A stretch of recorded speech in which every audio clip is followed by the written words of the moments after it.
Alright, I think I got everything ready. That's done, that's done. Breakfast is eaten. That was a bit of a rush, but it's still good. Alright, I think we're good to go. So, let's go ahead and get this started, because I'm already late. And my apologies to anybody, because I am late, but I am late. So, hello! Shadowcat back. We are still working on Warhammer 40k, because Warhammer 40k is absolutely enormous. And we're going to be working on this one for a while. Unfortunately. But I'm trying to do my best to make it as entertaining as possible. I mean, we had a lot of fun with the Mechanicus. We had a lot of fun with the Tau so far. We're probably going to have to go back and revisit a few things, because I was talking Warhammer 40k just the other day, and we were discussing the Mechanicus, which of course we've already done. We already did the Mechanicus, and when we did the Mechanicus, we did Tech Priest as a race, and we did Skitarii as a race, which is fine. I mean, that makes sense. We need the Skitarii to be their own race. But there was actually something I forgot, because there is actually something beyond these Skitarii, and that is these Sicarians. And looking at them, I really hadn't considered them, because honestly I never really cared for these Sicarians when I was doing my own armies. And when I went back and reread about the Sicarians, I realized that actually they're kind of their own race. Because Sicarians are essentially just Skitarii who have, by and large, died, and then they have been heavily augmented and thrown back in. So I'm not sure how we're going to do that. Maybe we make a unique race for them, maybe not. Maybe we make it a template that we can apply to them. I mean, perhaps once a Skitarii reaches a certain level, it opens up a different pathway where they can be turned into Sicarians. Or maybe once they get augmented to a certain point, they automatically gain that template. I'm not sure yet. Either way, though, it's something we'll probably have to go back and add in there. Just for completion. That's not today, though. No, today we're doing something different. Today we're going back and we're finishing up the Tau vehicles. Well, probably not finishing them, given how long these things seem to take. But if I can get not stuck on these, we should be able to get more of them done faster. And right now we are kind of stuck on their transport vehicle. It's called just simply a hover barge. But the hover barge is a vehicle for transporting up to 60 Tau soldiers anywhere they need to go. So making this has been difficult. And it's been difficult because the rules in the Ultimate Vehicles are really bad. So what we're going to have to do, and this is the only way I can think of to do this, is we're going to have to go ahead and make this thing as close as we possibly can, fully knowing that we are not going to get it perfectly. And then we are just going to have to go ahead and just kind of fix the rest. Hold on.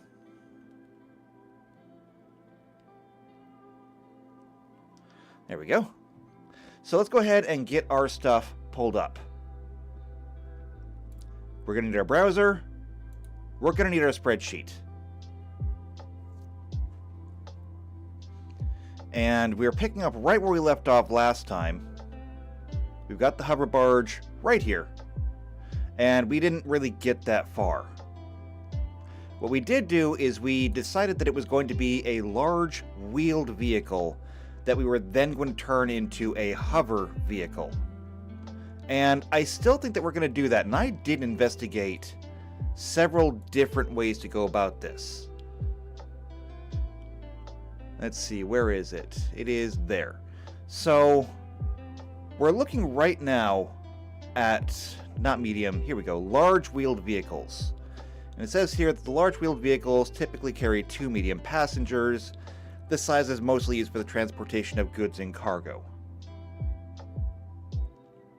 And that's fine. We can work with this.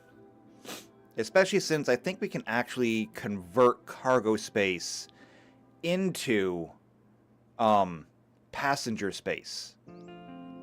I think, at least.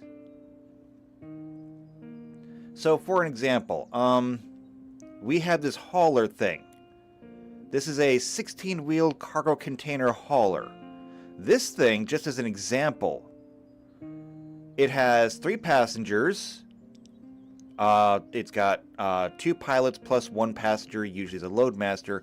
However, the cargo carrier part of it, it is a 20 by 30 modular cargo passenger space with a 20 by 40 open cargo space. Okay? And this thing has the cargo modifier as well as transportation system. Now, transportation system, if we come over here, that's transportation vehicle. We're going to get back to that. Let's see, mass transportation. I think we looked at this. Or maybe we didn't. This has the increased functionality to carry 50 times the typical passenger limit. This modification is typical for mass transit vehicles such as bullet trains, large passenger planes, and large water vehicles. Actually, this might work for us. This multiplies the standard frame size by 8. It can be taken a second time, increasing the passenger to 100 times. Alright, so actually that might be what we want to do. Where's that transportation system, though? System. That is literally the only mention on this page.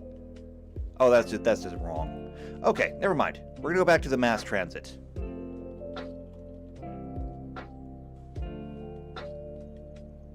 Okay. Mass trans. Here we go. Mass transportation. This will increase functionality to carry 50 times the typical passenger limit. Okay? So what we've got here is if we go with a large vehicle has 2 passengers by default. Okay? So, large vehicle, it will have a total passenger, and I don't know why I put 4. I put 4 because of a medium vehicle. Large vehicle only has 2. By default. And the dimensions of the large vehicle, let's see. And that's also a problem. It doesn't actually give us any kind of information on how big these things are.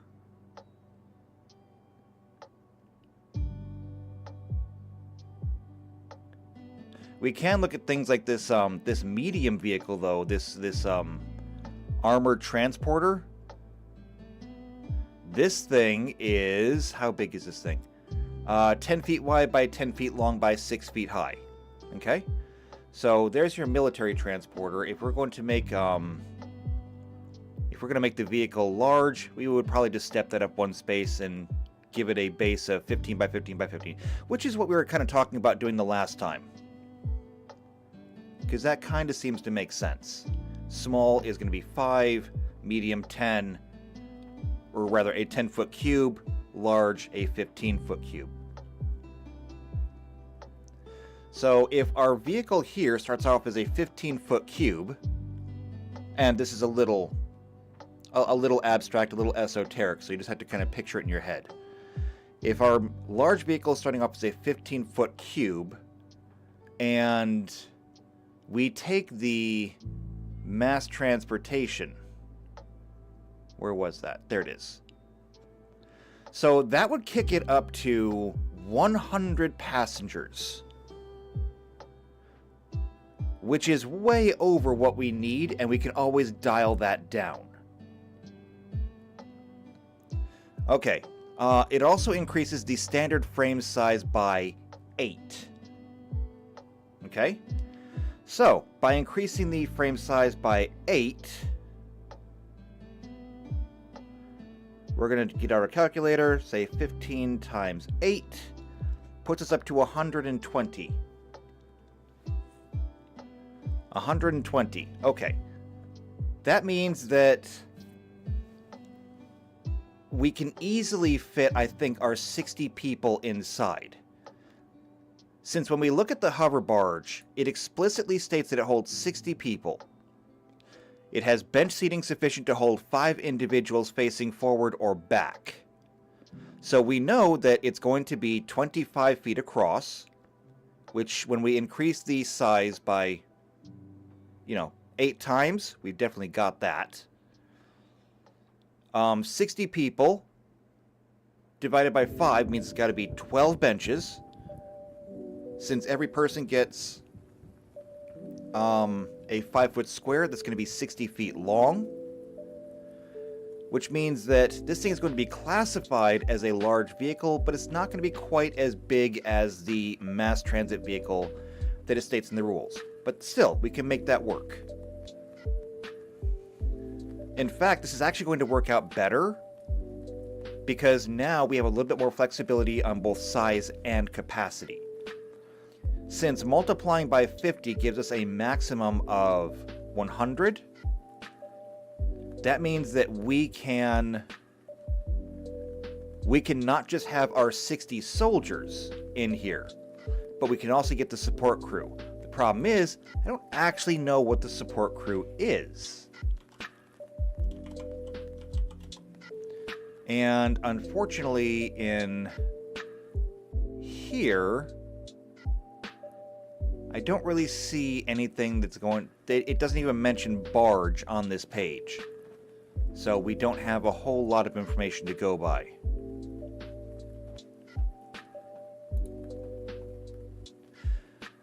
So again, we have to just kind of make it up as we go along. So here's what we're going to do. We are going to go ahead and say this is going to be a level 1, I guess, vehicle. As far as the levels go, I see those as upgrades. I think every vehicle should roughly be level 1.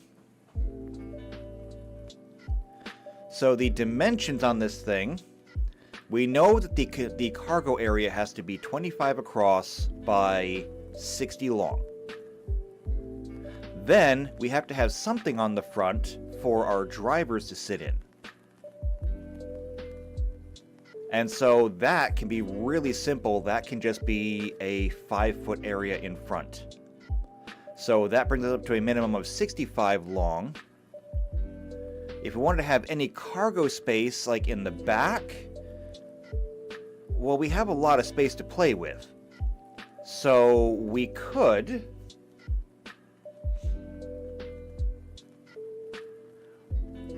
give it a square area in the back. So we know that it's 5 squares across, 25 feet. If we made that squared, that gives us 25 tiles on the board that can be used to put things. And that would bring the entire length of the barge, 60 for the main compartment, 5 for the drivers, 25 in the back, to 90 feet out of the 120 that we are afforded by the mass transit. So why don't we go ahead and say it's going to be length, width, depth. It's going to be 90 feet by 25 feet by how tall is this thing? Well, we know that it's open top because it says so right here. Long, open-topped vessels. So it's not going to be that tall. We know it's going to hover, but the hovering technically does not count as its height. We know this thing is going to be used for transporting soldiers into battle, so it's got to at least have high enough sides to cover them, probably when they're standing. We also know that it's got to have a sufficient deck to hold in things like the anti-gravitic suspensors. So we're going to make the deck kind of chunky. And we'll say that the deck is maybe a couple of feet thick to incorporate all like the metal and the systems and suspensors and everything else. We know that the walls on the side have to be high enough to cover people inside. So those have to be a minimum of 6 feet tall. Maybe 7 just to be safe. So when we look at this thing, we can go ahead and say 7 feet tall sides plus a couple of feet on the bottom for all the mechanical. We can call this thing about 9 feet tall, but let's just round it out nicely. We'll call it 10 feet tall.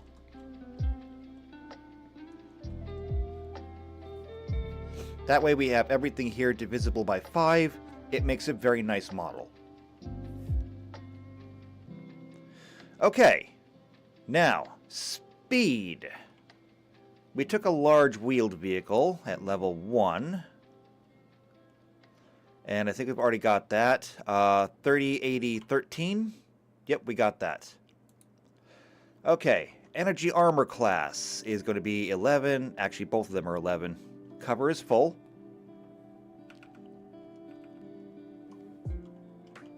Which makes sense. After all, we just discussed this thing's got to have, walls to protect everybody inside of it. It should have full cover.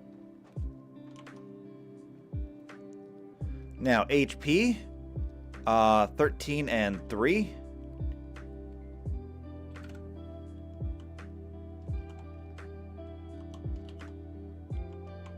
And as for hardness, it's got a hardness of 10 by default. So, I mean, that's super nice. As for the attack, first thing, of course, we're going to get is collision. The DC is, I believe, 10 plus... It was 10 plus the size, right? Or did I get that wrong? Let's see. Collision, speed, cover, hit points, hardness, attack. Yeah, the DC to ram with a vehicle is 10 plus the tier of the vehicle. So that's going to be 10 plus, this is large, so DC 14.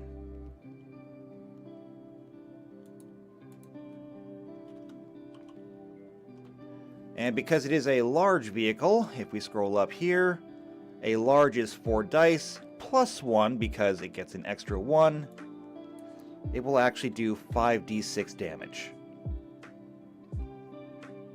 As for the other attacks, don't really have them. The piloting modifiers. Medium wheeled vehicle, large wheeled vehicle. It is a 0 across the board. So it's going to be plus 0 and plus 0.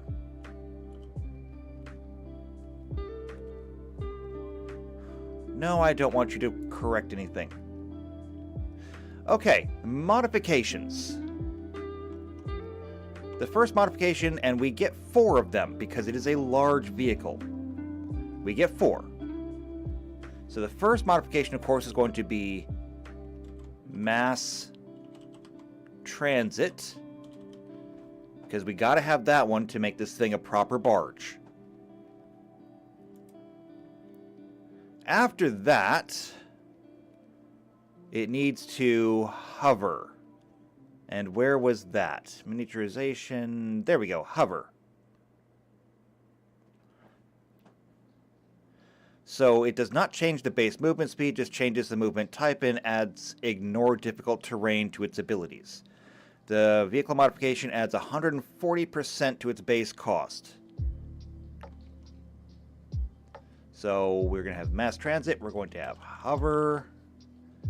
And as for the percentage, we're going to start off at 140%.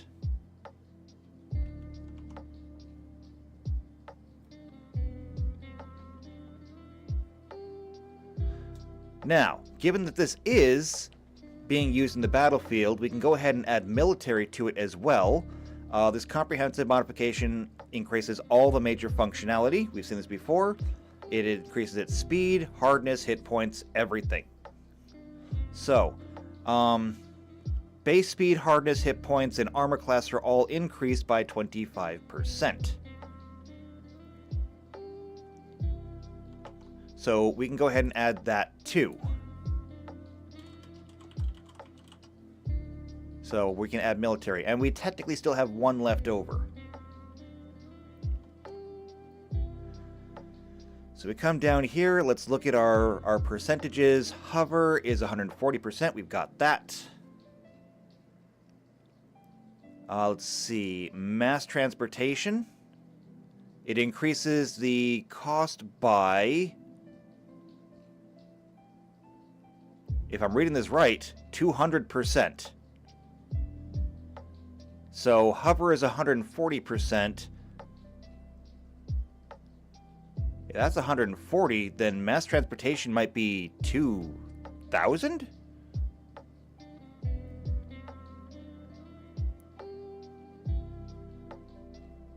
Yeah, that'd be 2,000. Why is a barge so expensive? Okay, well, we're gonna do that actually. Since this is the multiplier, I think I'm just gonna put it down like that actually.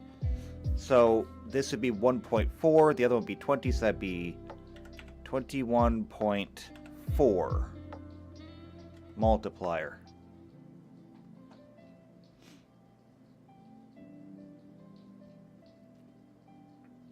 Actually, no, that doesn't make sense.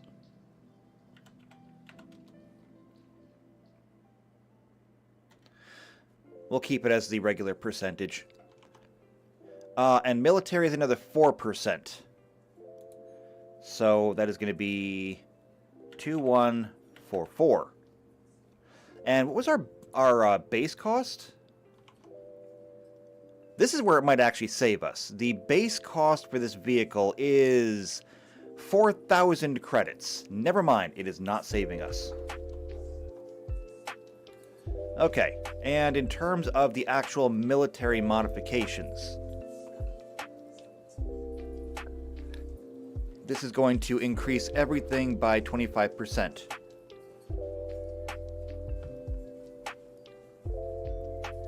So base speed is 30. So 30 times 1.25 is going to be 37.5. So we can just, I think, round that up to 38.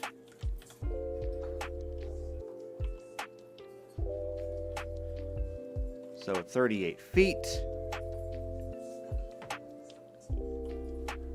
And that means that the full speed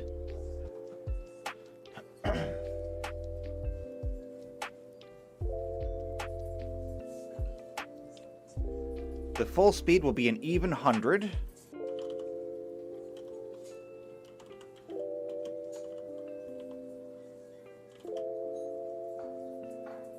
And the increment then is, I think that's no, that's miles per hour. So this thing goes 13 miles per hour. 13 times 1.25 is 16 miles per hour.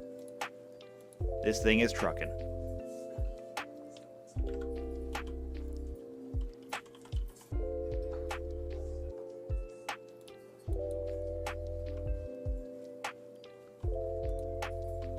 So cut and paste. And that doesn't need to be bolded, but there is our increase. As far as the armor goes, that goes up by 25% as well. So those are going to go up to 14s. Technically it's 13.75, but I'm going to round up. So 14, 14. The cover does not change. Hit points will also go up.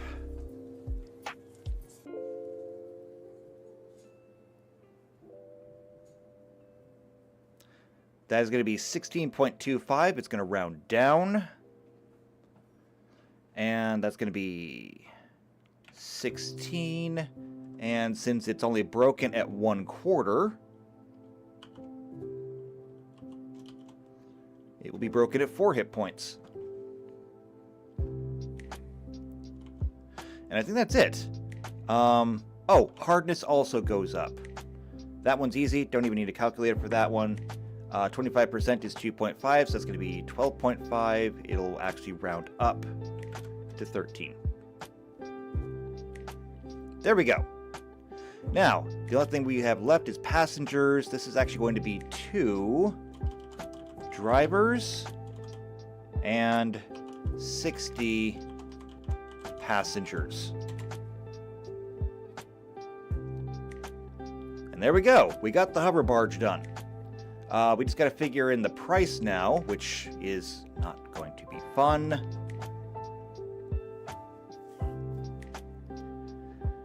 The price on this thing is going to be 4,000 times 21.44 for a grand total of 85,760 credits.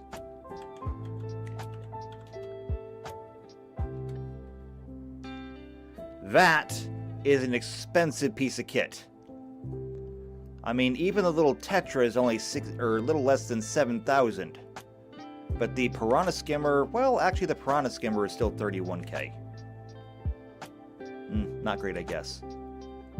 But okay, we got that done. So, are we done with the hover stuff now? I think we are. Where was it? Tau Empire. Yeah, here we go. So, light vehicles. We got the Piranha Skimmer, the Tetra, and we got the hover barge. That takes care of all of their light vehicles. So, now we get to move on to the next one. I know, we're all expecting to do like battle suits. We're going to get to those later because those are going to be fun. Grav tanks. So the grav tanks are the Devilfish, the Drone Harbinger, the Hammerhead gunship, Skyray gunship, and the Swordfish.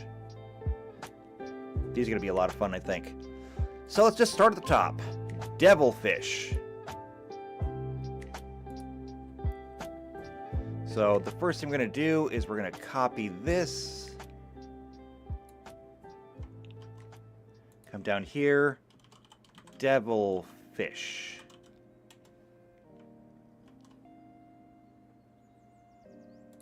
All right. And now we just got to clear this out. So delete,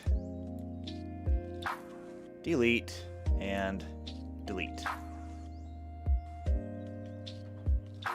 All right, Devilfish then. Let's see what we can learn about it.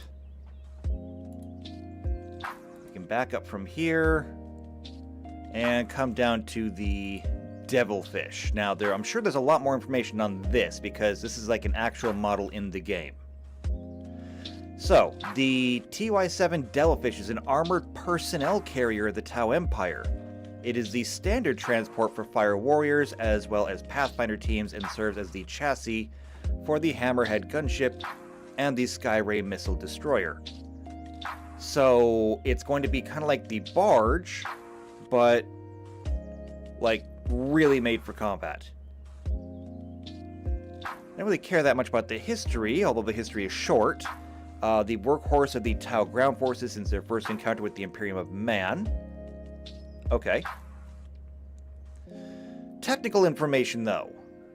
The primary armament is provided by a burst cannon mounted in the chin turret, which is aimed and fired by the Devilfish's pilot. Secondary armament is typically a pair of gun drones, though these may be replaced with a smart missile system. Now, we don't actually have drones yet, but we can always work on that. Armor, it's protected by nanocrystalline alloy, the composition of which is yet unknown. While lightweight and malleable, the metal is strong and corrosive resistant, providing good protection while cutting down on weight. Which is good when you have a tank that hovers. The engine, it is a complex dual anti-grav jet propulsion. I don't think that's really important, but it's good flavor to have. The equipment, much of it is highly automated, which helps reduce the number of crew to a single pilot. Now, a single pilot is good. That means that we can make note of that. Troop capacity. The passenger compartment of the Devilfish can hold a full Fire Warrior team of 12 warriors. These troops can disembark from 3 access hatches located in the rear and either side of the vehicle. And since it is fully pressurized, it lacks fire points from which the embarked troops may fire from the vehicle. Okay, so from that we can tell that it needs to carry a minimum of 13 people. 1 pilot, 12 warriors. And we cannot put on weapon points, because there's no way for them to actually use them. The only weapon it will have is the ones that the pilot can use. And we even have a grid here. This is so nice. 14 tons. Here we go. The length is 8.25 meters. Cool. I can use that. I just need to convert it into freedom units. So let's go ahead and do that.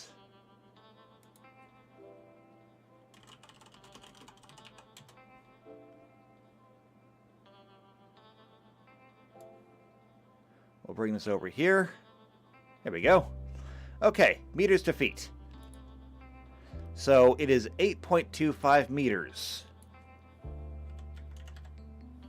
That is 27 feet long. And these numbers are static and unchanging, so we can go ahead and start filling this in. So it's going to be 27.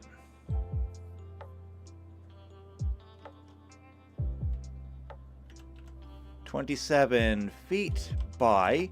Oh, hey, Tux is in the chat. Hey, Tux. 8.25 meters, the average bullet size for a Warhammer setting. I think the bullets are a little bit smaller. I mean, until you start getting into, like, starships. And then the bullets are a lot bigger. Like, there's a picture somewhere. I don't know if I can find it or not. Let's see.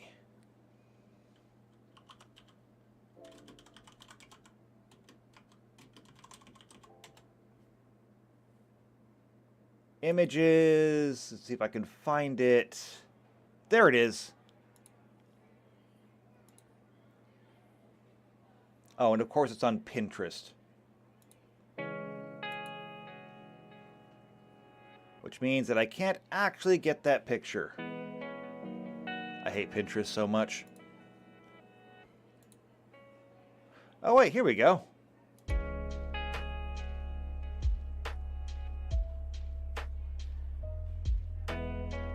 I just gotta find the picture in here. Wait, no I don't.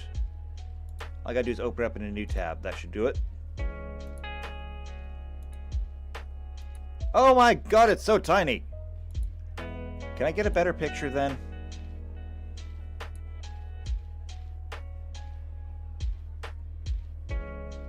Or is that literally the best I can do?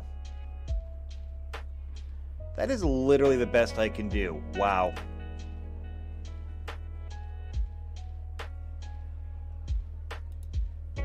Well, take what you can get, I guess.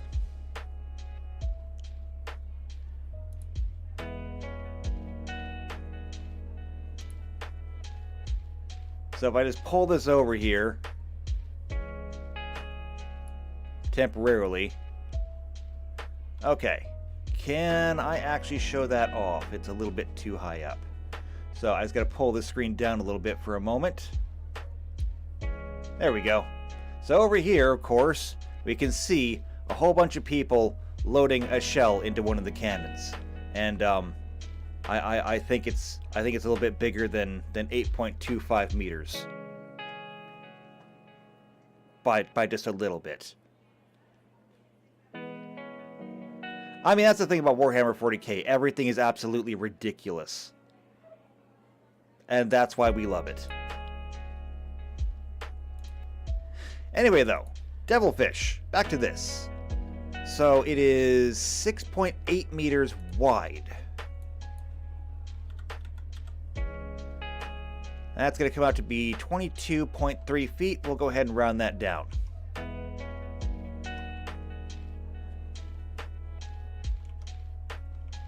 So 22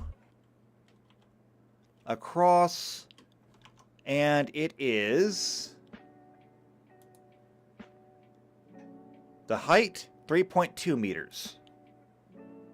That's actually not that tall.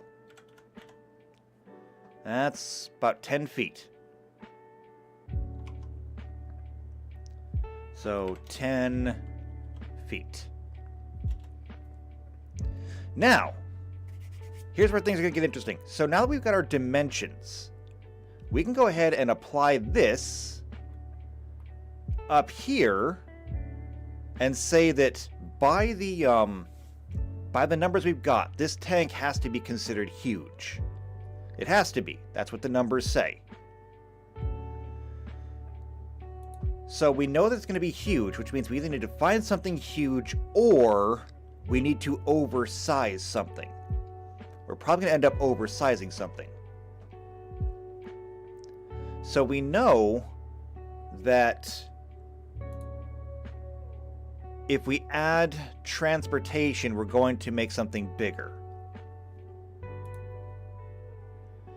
So if we come down here and we look at passengers and cargo. Oh wait, here we go. Any passenger space may be swapped out for cargo space at 20 bulk per passenger, or vice versa. But here we go. Transportation vehicle. This adds an entire functionality to vehicles, usually in medium to large vehicles, adding 8 additional passenger spots to double its length, width, and height. It increases cover by 1 step. It can be taken a second time, tripling its length, width, or height. And that is something very important. The first time, it says you triple its length, width, and height. It says the second time, its length, width, or height. Now, given the overall quality of this this page here, I'm not sure if that's intentional or if that's a typo and they meant to put and or for both of those. And I'll never know. So I can only guess. All I can really assume is that since this makes the vehicle bigger, I can probably make this, or probably start with a medium vehicle platform. And then simply upsize it a couple of times, because if we remember looking up here at passengers cargo, it says you can get 20 bulk of storage for every passenger. So if we took transportation vehicle twice, okay? If we took transportation vehicle twice, and that gives us 16 additional passengers. But then, since we only need 12, well, technically it's going to come with probably 2 pilots. And we only need 1.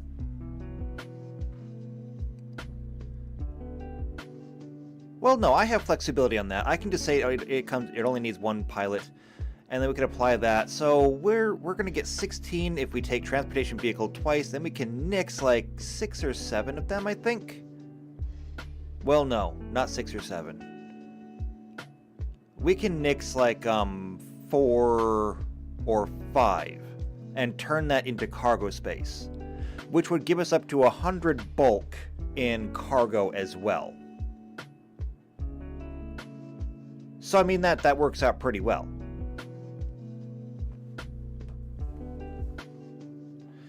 So now we just gotta know, we need to know what frame we're using. The large wheeled vehicle would kind of be a good place to start. I don't think we have any tanks, so I think we already looked at this and found out that there were no tanks. Medium tracked. Large tracked. So these are made for actually military tanks. Although it does say that the Devilfish is more of an APC than a tank. It's not until you get into the Hammerhead gunship that it really becomes an actual tank.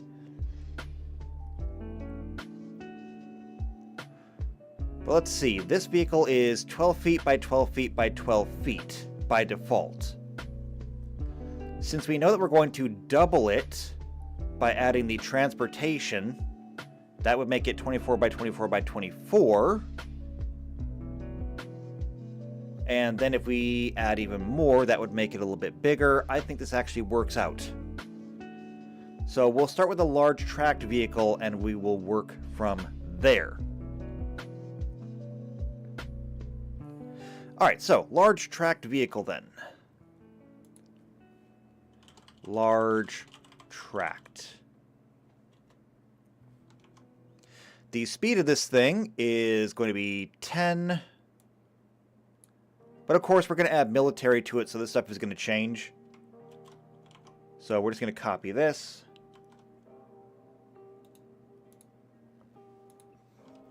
Our armors are going to be 5 and 12.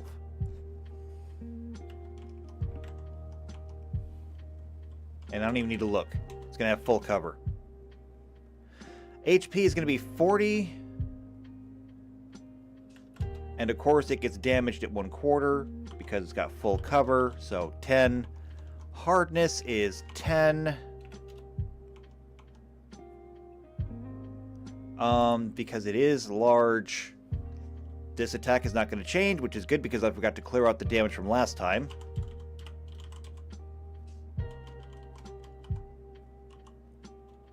There we go.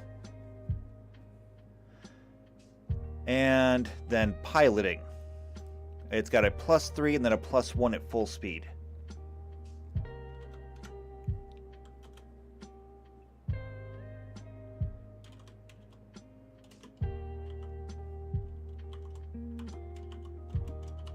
There we go. And then modifications. No, don't do that. Modifications we will get into. So passengers.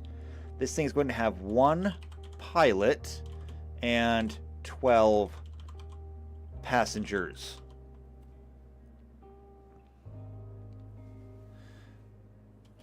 And what does a tank come with automatically?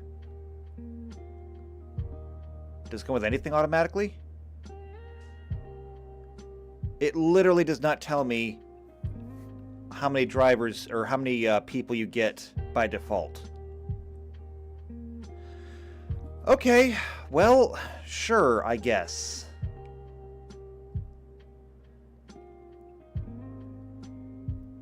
And even the only example that they give us here just says 1 passenger and it's small.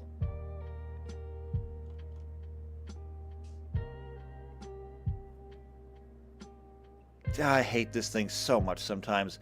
Okay then, I'm going to treat these rules as written and just say that we don't have any passengers at all until we add some. Because that makes sense. Yeah, so we finished the tank that you wanted us to build. There's a slight problem though. Yeah, what's the problem? Well, it's not going anywhere. Why not? Because we followed your designs to the letter. And your designs failed to include a driver's seat. You have attached our most impressive and advanced weapons to a paperweight. I hate these rules so much. If I was up to it, I would rewrite the entire thing, but I'm just not up to that. So, we're going to take hover military, and we are going to take transportation vehicle twice.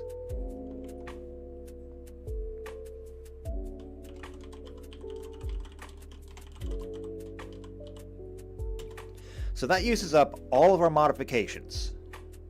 Oh, actually, hold on a second. I don't think I can do that. Okay, there's a problem with that. So that is all of our modifications, which up here, modifications, large only gets 4. If we use all of those, we don't get a weapon.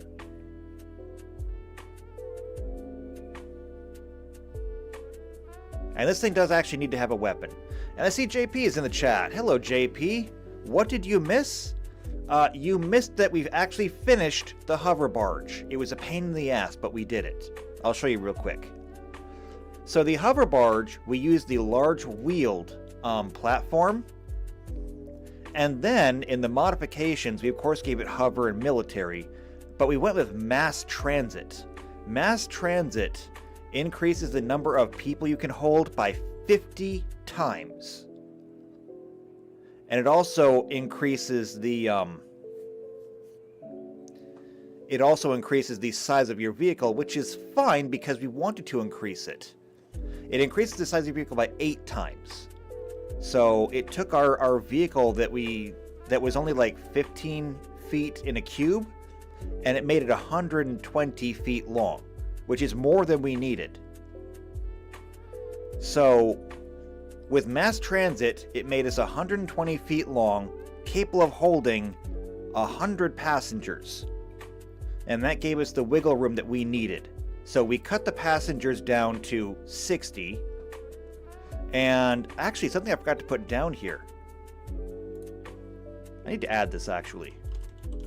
Cargo.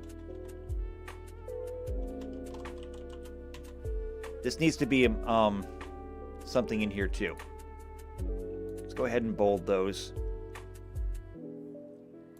Because we already established down here with the devilfish, it's going to have a certain amount of cargo. But for the hover barge, we can convert any unneeded people into cargo. And we already stated that when we do the model for it, it's going to have a 25 by 60 area in the middle. That's the main holding area. That'll hold 60 passengers inside, which is what the hover barge says it needs. That actually leaves us with 40 people that we don't really need. And we can get 20 bulk of storage. So we can actually have a cargo of 800 bulk on that.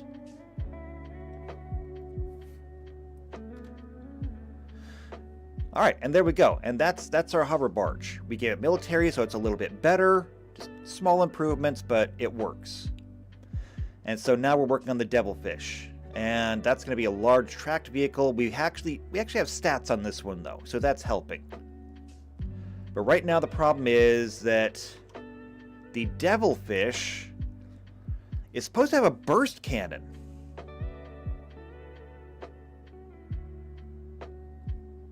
So here's the thing.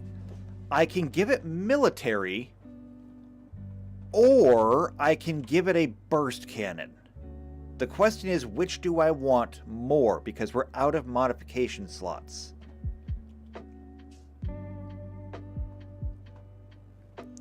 And I can't take off hover, we need that. I can't take off transportation vehicle because we need that too.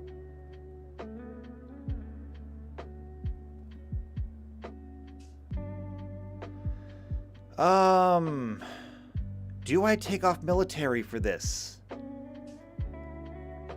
I mean, the burst cannon is the only gun that it really gets, other than the drones or the missile pods.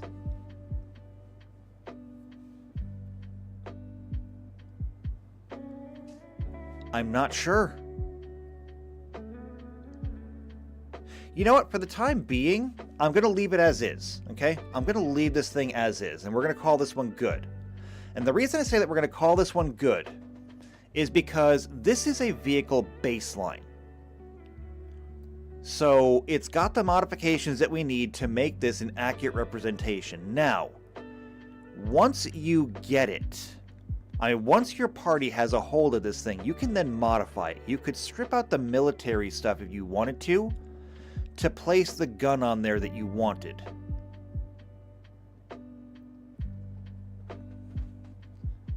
It's either that, or I have to start modifying the base rules to give us more modification slots, which is something that we can do. I mean, that is absolutely an option. Or, I suppose... Now, here's an idea. Here's an idea. What if we gave all the Tau hover for free?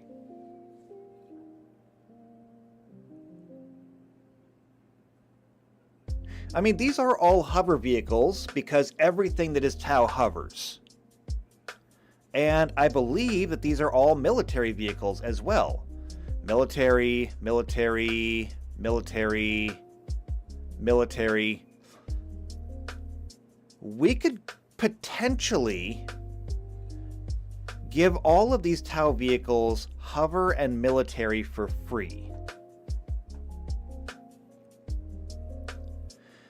And we can just make this a default for Tau vehicles. All we would have to do is come up here. Oh, and you can't see it. I forgot to move this thing back up.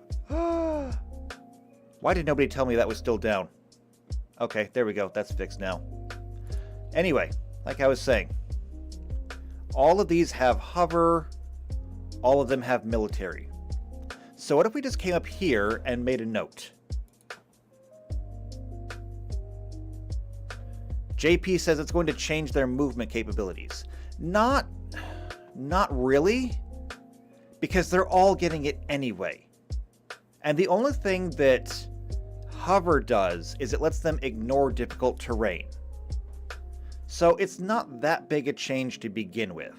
It also lets them kind of go up and down, so if you have to reach something on the top shelf, you can lift up the tank. However, doing so just to reach things on the top shelf is generally frowned upon in the Tau military. So, giving them hover by default doesn't really seem that big a deal. Giving them military by default does actually change their movement capabilities. But these are all military vehicles. So what I think we could do is just say Tau standards. And we could say hover and military.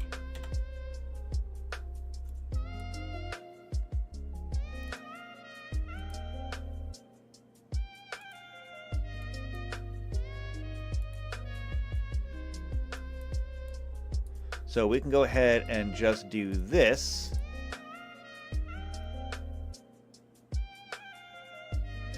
And JP says, means going over a crate versus around a crate. Makes them faster in a straight line because no obstacles. Oh, crater. I mean, that is technically true, yes. That would be difficult terrain. And they just ignore it. But they're getting that anyway. I think if we did it this way, this stuff will get added into the cost. So don't think that they're getting this for free. They're not. The cost of this, hover is 140%, military is 25%. If I remember right. Hover is 140%, yes, military is 4%.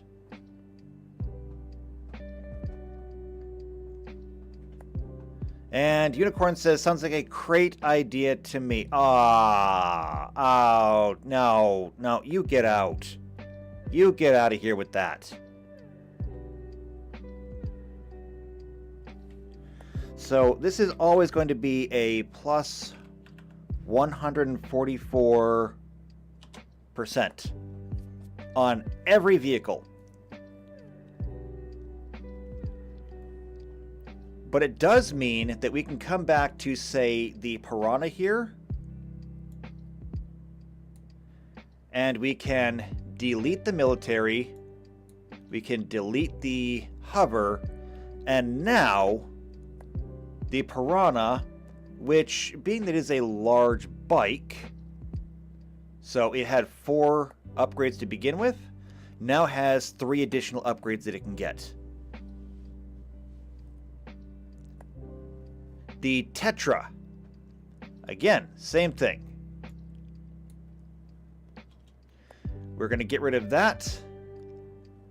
And what we can actually do here is, because with the Tetra had 2 pulse rifles and they were twin linked. So it's going to get weapon mounts times 2.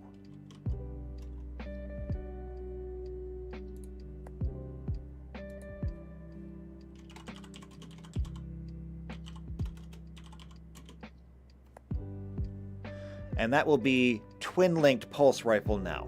Okay? And since it is a medium bike, it still has 1 more slot available. The hover barge, which we just did, has mass transit, hover, and military. We take those off, and now this large vehicle, which only currently has mass transit, has 3 more points to spend. And the Devilfish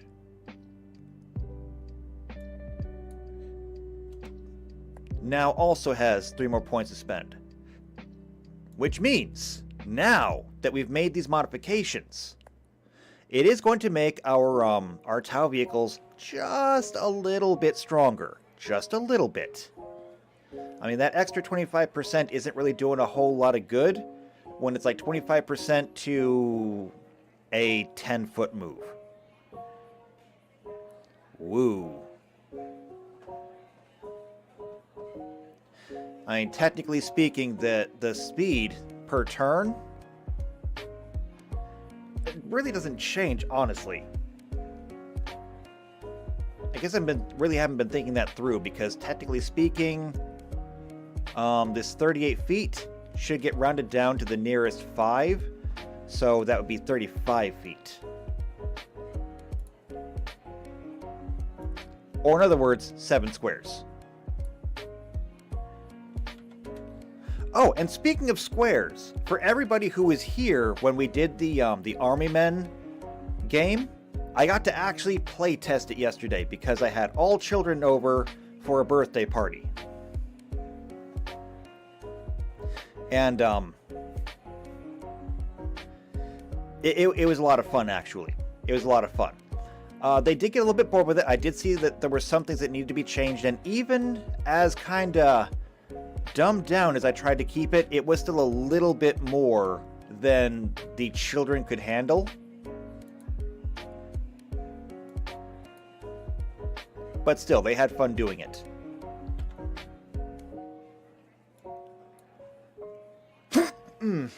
Excuse me, had to sneeze. Unavoidable. That sneeze has been dogging me all morning long. Finally got it out.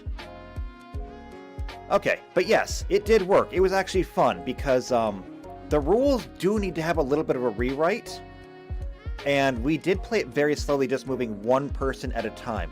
What I think I need to do is I do need to increase the speed of many of the foot soldiers and maybe the vehicles. The shooting distances were good.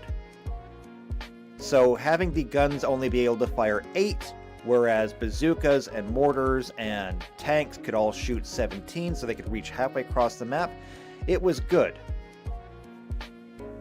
The crashing physics on the vehicles turned out to be a great hit, because when the jets did manage to get shot down and you had to roll the dice to see how far they crash and where they land, kids loved it. They did. They really loved it. However, a lot of the more advanced things, like using, if you were the green player, using your tanks as cover to move up your troops, that was lost on the kids. They didn't think of it. And even after I explained that to them, they still didn't really get it. But again, they're kids. They're like 7, 8, and 9 years old, I think. So, not expecting too much here. Otherwise, though, with a few minor tweaks, I think it's going to be a very successful game, which I'm hoping will be played a lot more often. Okay. Anyway, though, that's enough about the Army Men. It was a good experience. That's all that matters. So we're going to go back to our Devilfish and see if we can finish this up. Now, we've got Transportation Vehicle ×2 here. Now, we are going to need to have a burst cannon. And for that, we have to go back to the arsenal. Burst cannons. Here we go. A burst cannon is considered a small. So it will absolutely fit on this vehicle. Oh, and let's see.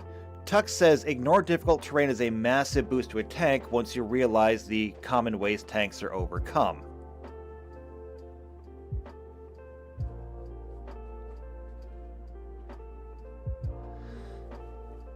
And I'm not sure what you mean by that. If you're talking about like sticking things to the bottom of a tank and then blowing it open from the bottom, that is true. However,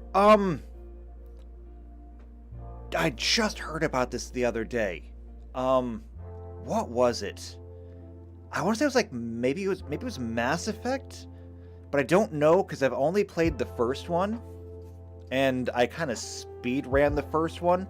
But I heard a story about, I think it was in some game, there's a person who goes like underneath a hover tank. And the funny thing about that is they really put some thought into the hover tank, and they said, okay, it's a hovering tank. Ergo, there must be some kind of force under the tank that keeps the tank up. And so they said there was, whatever it was, whether it was a game or a TV show or whatever it was, a person saw a hover tank coming and thought that they could just lay down and let the hover tank go over them. And as the hover tank went over them, it sauced them. Just red paint all over the ground under the tank. They just went splat instantly. Because if your tank weighs, how much does this Devilfish weigh? 14 tons. Then, theoretically, the repulsor must be putting out 14 tons, give or take, of whatever repulsive force to keep it up. Now again, I don't remember where that's from. So I don't know how hard that sci-fi setting was, but I do love the idea of it. I really do. I love the idea that just because it's hovering doesn't mean that space is just empty of everything. Empty of mass, empty of force, empty of materials. It's not an empty space. It just means that the hover tank doesn't get hung up on things.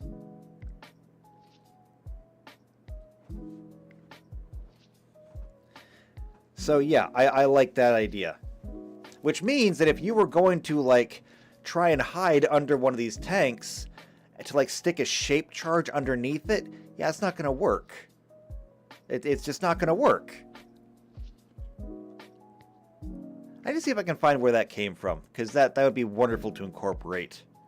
I'm probably not going to incorporate that, though, just because it is a fantasy game. Warhammer is fantasy. Science fantasy, but fantasy nonetheless. That's why it gets away with half the stuff it does. Okay. Anyway, back to the Devilfish. So, The burst cannon is 3 dice. It is a small weapon, so it's going to do 3d4 damage.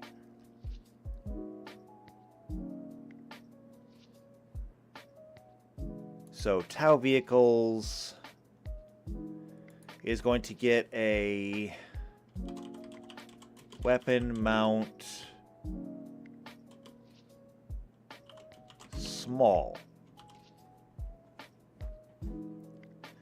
And it's going to have a burst cannon. Actually, I already put that on something else. So there we go. We already got the image or information we needed. And JP says tanks have to avoid mines. Hover tanks don't. Big difference in battle strats. That is actually a very interesting point, because if we talk about how the repulsors that are keeping the tank up are repulsing the ground with upwards of 14 tons or more of force, it does kind of make you wonder that even if a hover tank went over a mine, the way I figure it is like, imagine if you were standing in the wind, okay? You're standing in the wind. And, I mean, maybe you're not just standing in the wind. Maybe get your back against a wall, because we're talking about a wind that is blowing so fast, so hard, that this wind is imparting 14 tons of force against you, okay? We're talking like wind that is blowing at 70,000 times the speed of sound, okay? It is imparting 14 tons of force per square inch. All right, that's a hell of a wind, but that's going to be our stand-in for the repulsor, okay? So you're in a wind exerting 14 tons of force. You have in your hands a claymore. All right? A claymore. It is a shaped charge, primarily used for either breaching or disabling vehicles. Okay? You are holding a claymore. Now you looked at it and you read on the claymore, this side away from you, so you did that. You're pointing it into the wind. And I love that they had to print on there this side away from you, because just if that isn't a great example. Anyway, you take the claymore, you're holding it towards the wind. All right? And you explode the claymore. How far is that blast going to go? Because my guess is that whatever the outward force of the explosion is going to be absolutely dwarfed by the force of the repulsors, or in this case, the wind coming back at you.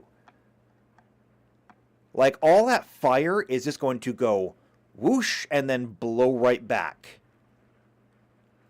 Which means that by using this logic, this example, repulsor tanks would not trip mines. They would absolutely trip mines. But the entire explosion of the mine, once it got tripped, would just dig a hole into the ground and bury itself. At least that's my thinking. I mean, let me know if you agree or not. But that's just my logic here. And Tuck says, half the ways you can take out a tank involve disabling its movement one way or another. Even deep mud can be a problem. Oh, don't I know. I've seen enough I've seen enough pictures like that. As a matter of fact, just because it's funny and it makes me happy.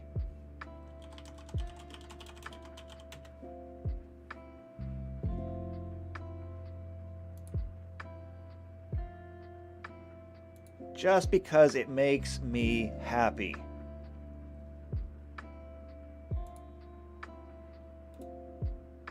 Tell me it's a bigger picture. There we go. Yep, it's a bigger picture. I love this one so much. O Panzer of the Lake, what is your wisdom? And it just looks at you. Do you think it had any wisdom when it got here? Hold on, I gotta pull that down a little bit so you can bask in its amazing glory. I love the Panzer of the Lake. It is my spirit animal.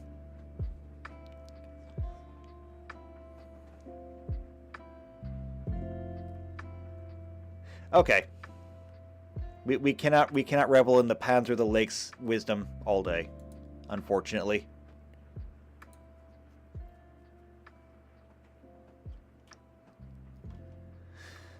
Alright, so, is there anything else that we need to do for this? We've got our transportation vehicle, we've got our weapon mount. We do not have attack drones yet, so I can't add them.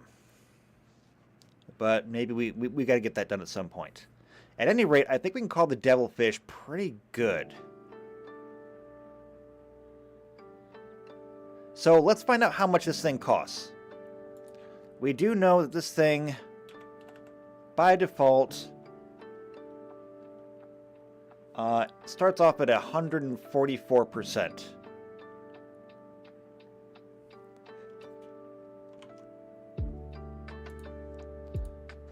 Then we need a weapon mount. And those are not under modifications.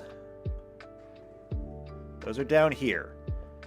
It's going to be a small weapon mount, so it's only going to be 4,500 per weapon.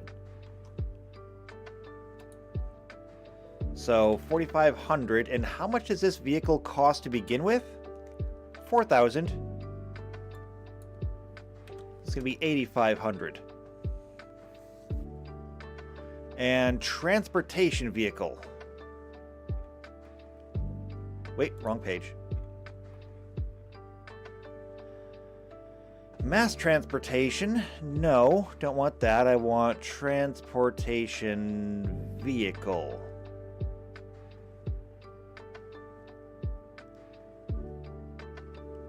Not mass transportation. Where is it?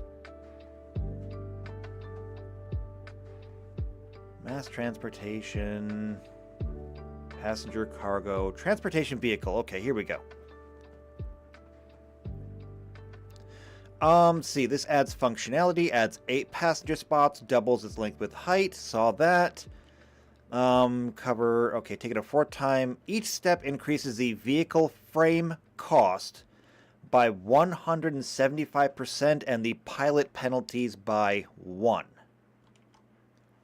Okay, so since we took it twice, 175 times 2 is going to be 350. 350 plus 144 is going to be 494. 494%. And JP says, seems like they'd have transformer vehicles. Actually, they do. They actually do have transforming vehicles. It is why I added transformers down here. Because when we get around to doing that, we will be able to make characters who actually have an alternate mode as a vehicle, and they will be able to transform back and forth. The rules are in here.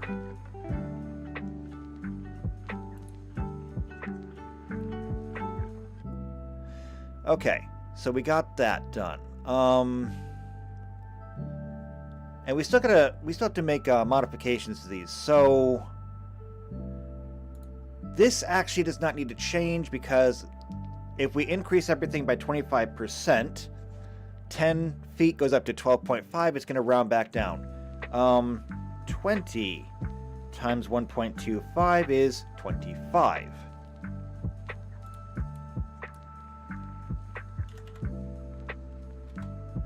And 10 miles per hour is going to come out to 13 miles per hour when we round up. Let's see. 5 times 1.25 is 6 and a... Yeah, 6 1/4, so that's going to be 6. Um, 1/4 of 12 is 3, so that goes up to 15. Cover is already full. 25% of the HP, this is going to become 50 and 13.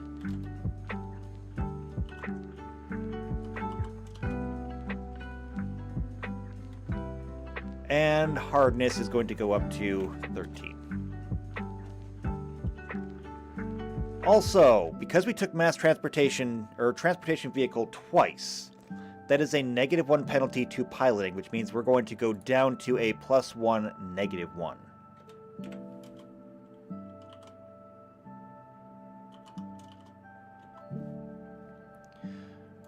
Okay, I'm tired of that. Format cells. Text. Done. Alright. No more annoying warnings that, hold on, that function that you wrote is not a good function. I know it's not a good function. It's not a function. And JP says we're going to need the Transformer sound effect soundboard. You know what? If you can recommend me something like that, I will do my best to get it. I don't have any kind of Stream Deck or anything like that. I don't even necessarily know what I would do once I had it, but if I can get my last person and we can start these tabletop games, having a sound effects board would probably be really, really good. So that I could have, since our first game will be Star Trek, I could have the warp sound effects, or like phaser, or disruptor, or photon torpedo sound effects. I think that would actually be a really good thing to have. That was a really good point to put in the chat. You get a gold star. I don't think I can give gold stars, but you know what? You deserve a gold star. Okay, and the last thing, cargo. So because we have mass transportation times 2, that gives us 16.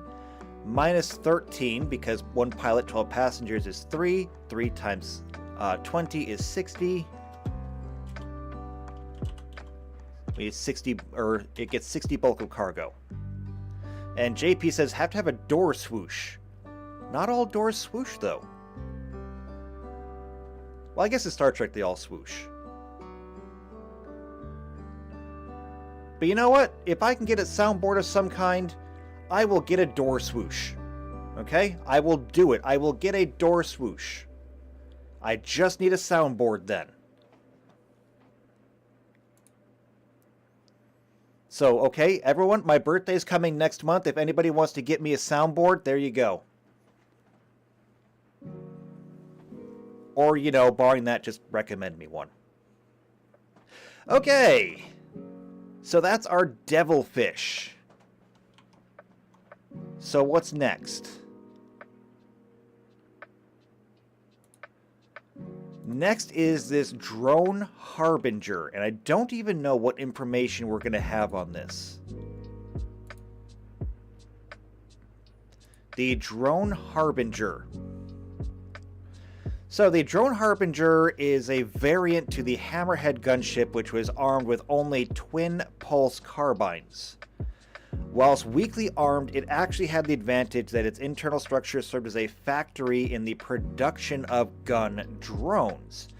These cheaply produced weapons of war are capable of slowly overwhelming an enemy in their massed firepower. Now that's actually very interesting, because when I was considering drones before, I was considering drones as like their own vehicles. But I wonder if perhaps I should actually make drones a weapon.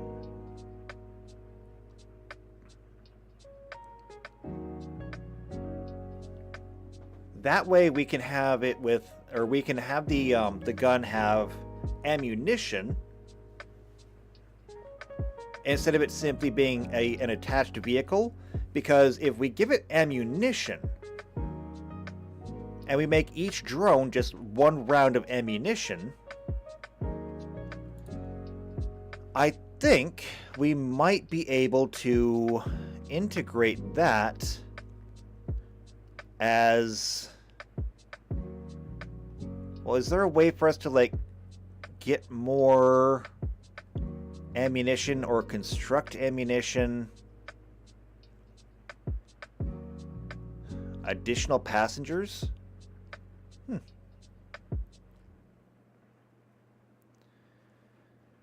Not really. We may have to make that an extra detail for this ship. Or not ship, but just this vehicle.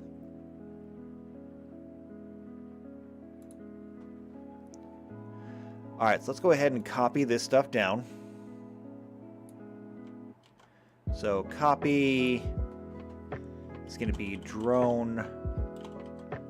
Actually, you know what? I was just thinking about it. The drone harbinger, it literally says here.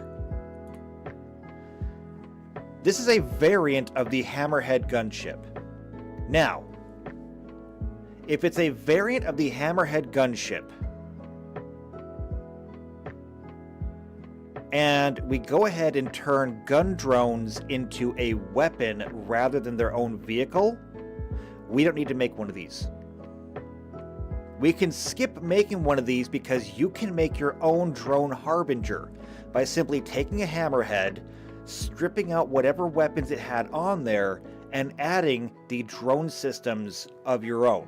And in doing so, you can make your own drone harbinger.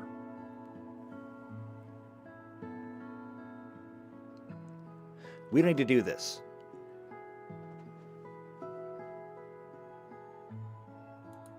So we're going to skip that, and we're going to go straight to the Hammerhead gunship.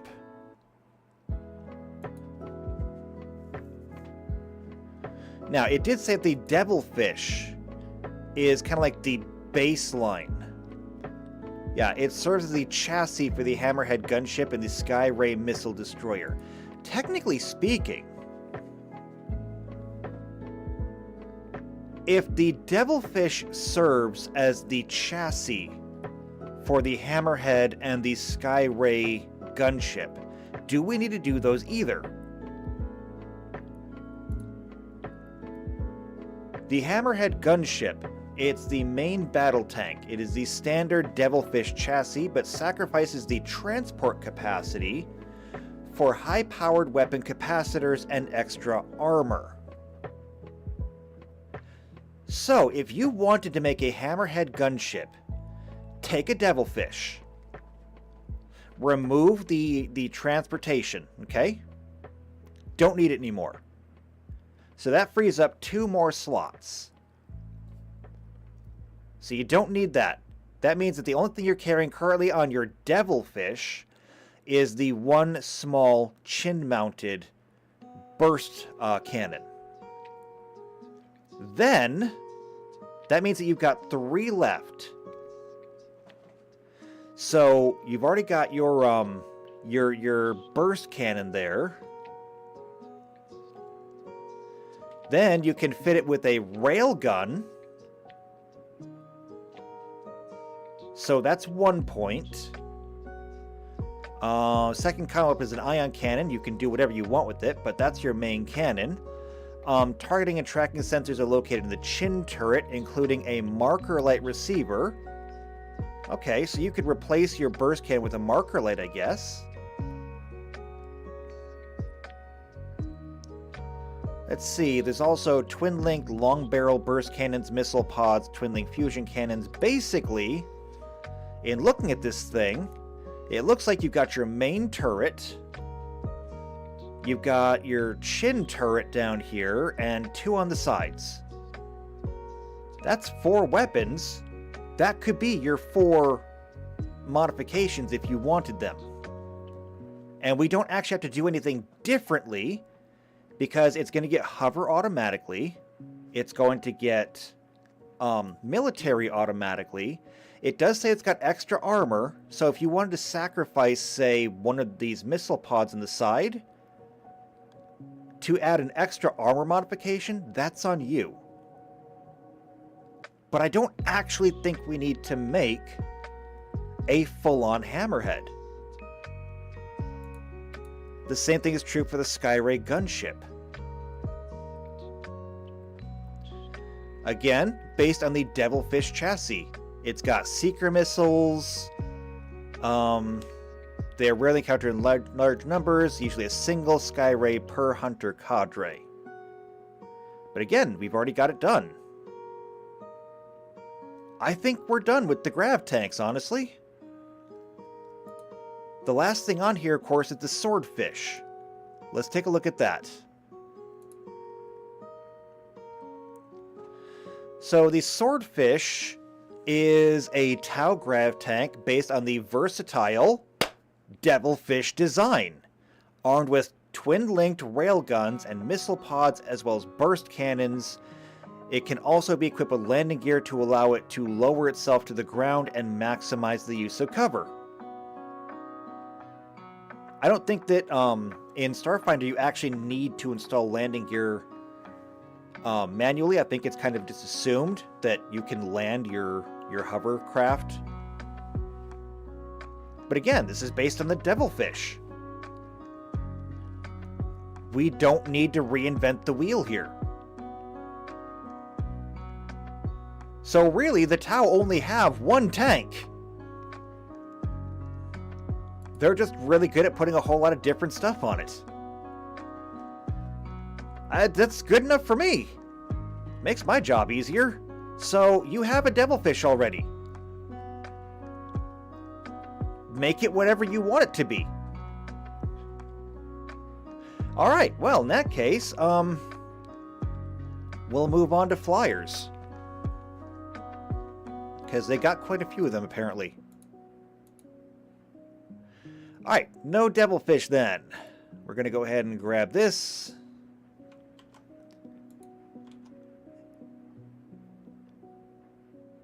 And we are not doing the battle suits. We're not doing the heavy battle suits. We're doing the flyers. Here we go. Barracuda. No, not the song.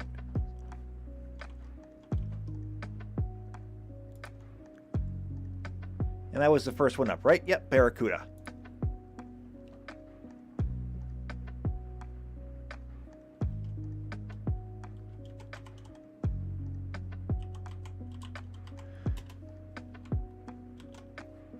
So we'll go ahead and we'll clear this out.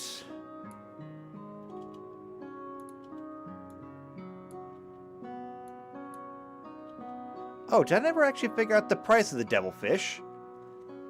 Okay, hold on. We'll have to figure out the price of the Devilfish.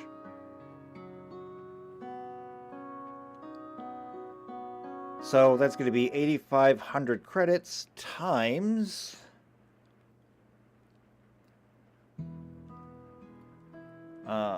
4.94. It's going to come out to 41,990 credits.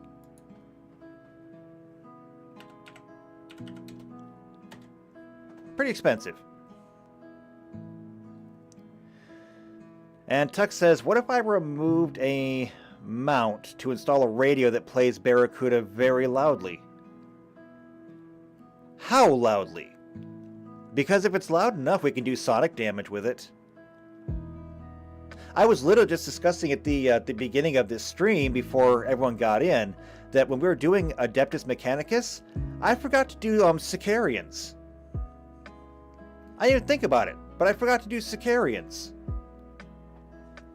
And I mean, they all use sonic attacks, and Starfinder has lots of sonic weapons, so if you can play Heart loud enough, I will absolutely allow it to be used as a sonic weapon.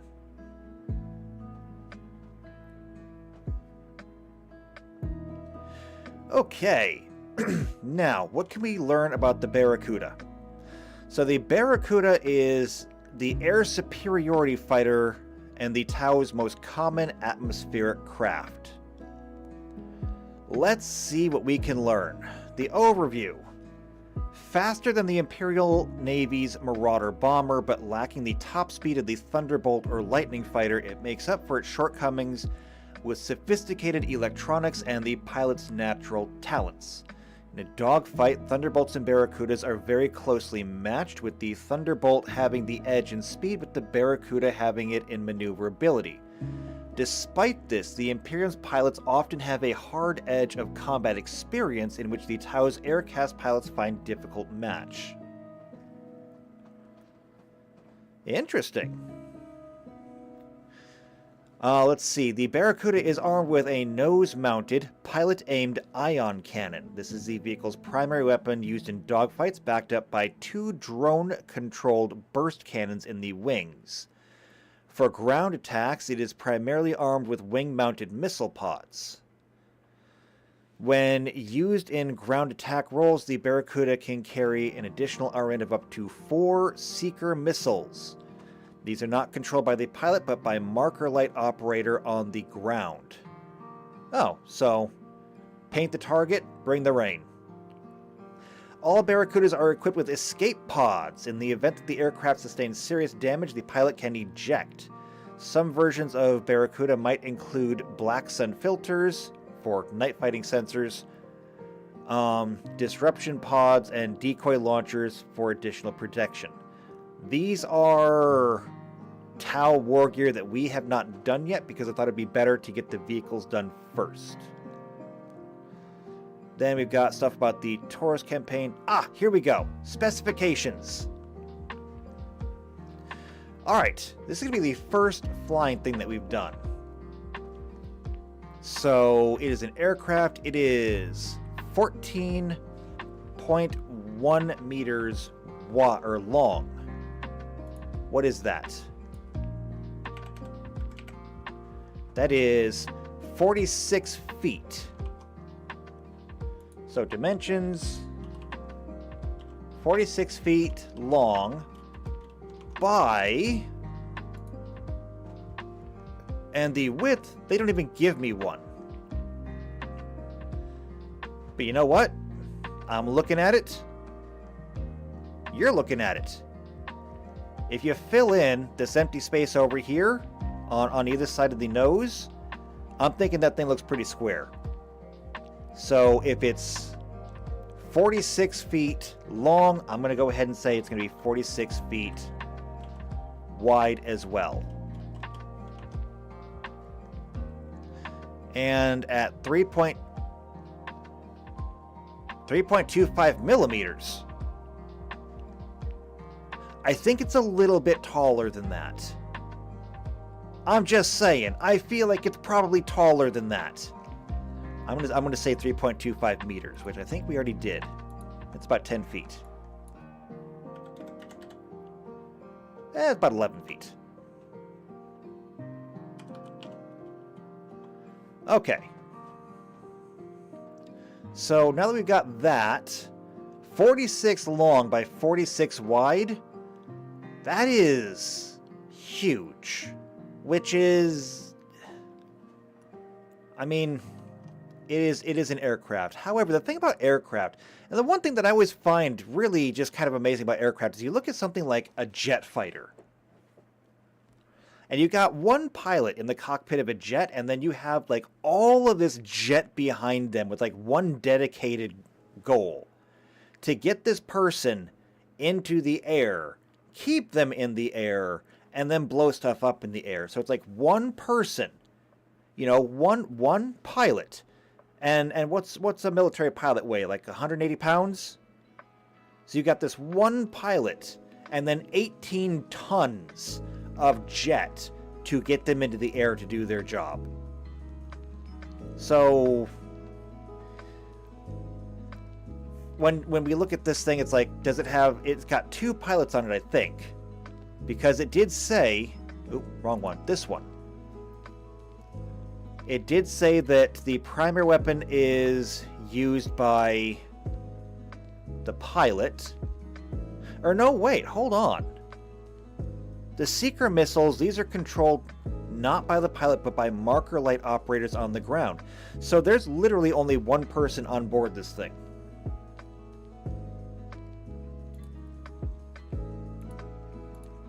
And it says right here that this thing weighs 7 tons. How much does a jet weigh? I said 18 tons, but I'm not even sure about that. What's the most recent jet? Is it the F-22? No. F-34, I think. Is it the F-34?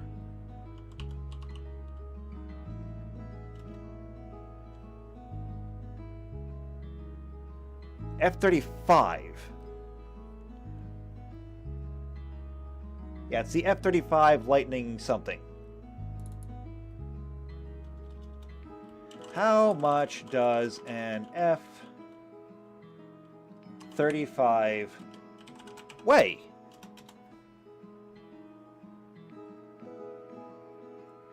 Let's see. The weight of an F-35 is 29,900 kilograms max. Why are we measuring American jets in meters and kilograms? This is America. We should be measuring these things in freedom units.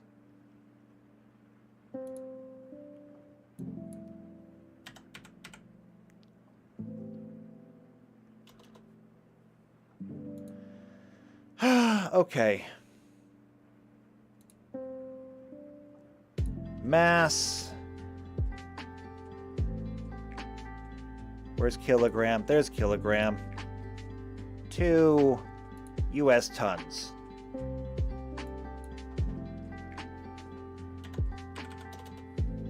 Okay, so 29,900 kilograms comes out to 32.95918 God-fearing, apple pie-loving US tons. So that's how much an F-35 weighs. All of that to get one person into the air and blow stuff up. This thing weighs all of 7 tons, which is, wow, when you think about it. How do they make it so light?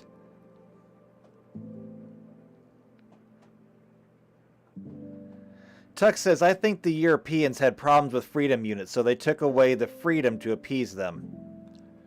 Well, yeah, that's the first thing they did. The first thing they did was they took away their freedom units, and then, once they forgot what freedom units were, they took away their freedom, too.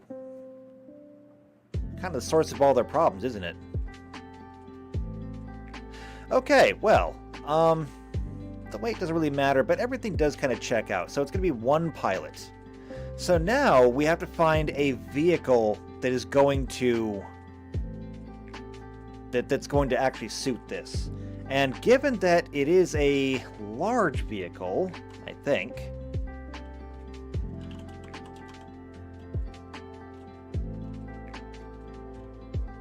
let's see, can I find flying?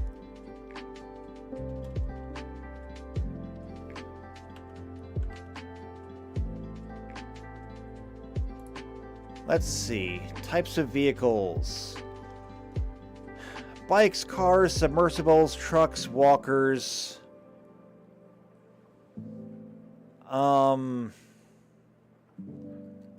Says that cars. These are usually transporting 2 to 4 individuals. Flying planes, ultralights, helicopters, passenger jets usually fall into this category.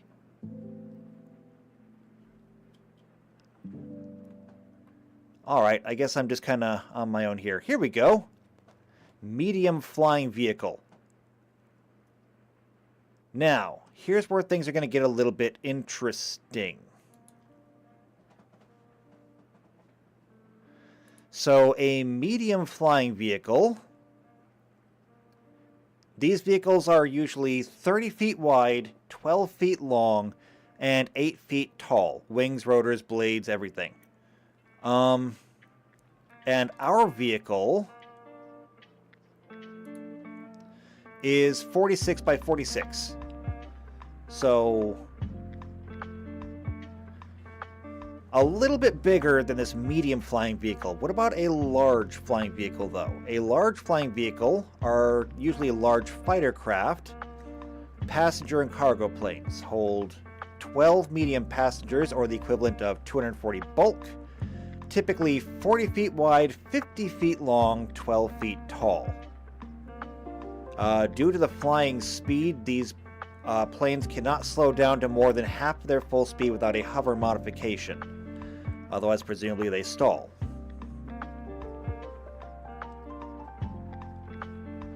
Oh, yeah. Moving slower than this will result in the plane immediately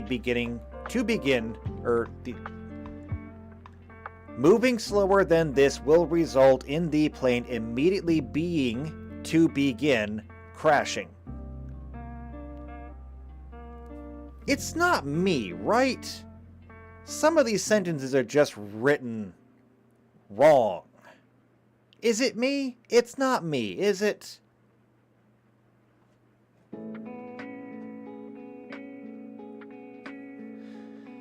Okay, anyway. Well, it absolutely does not need to hold 12 passengers. It's not going to hold 12 passengers. So what do we do? Do we want to go with a medium jet and just kind of oversize it? Or do we want to go with the large one and then kind of undersize it?